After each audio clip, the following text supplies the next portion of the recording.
The World Bank's private investment arm is being linked to global deforestation and climate change. The International Finance Corporation accounts for more than a third of World Bank funding. Its investments and loans are meant to promote sustainable development in some of the world's poorest countries.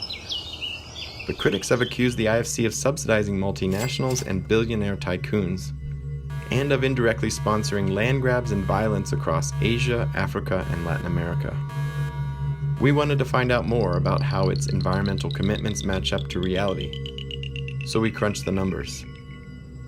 The IFC has been linked to pollution and deforestation in some of the world's most biodiverse regions.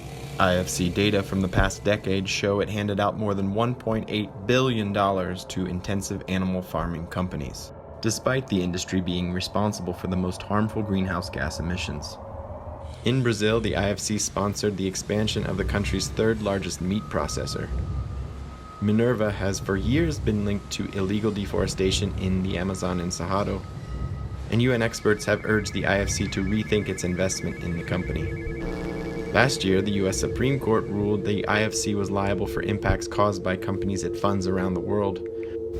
Following increased scrutiny, the IFC promised a change in behavior and culture. For more, see the full story at Mongabay.com.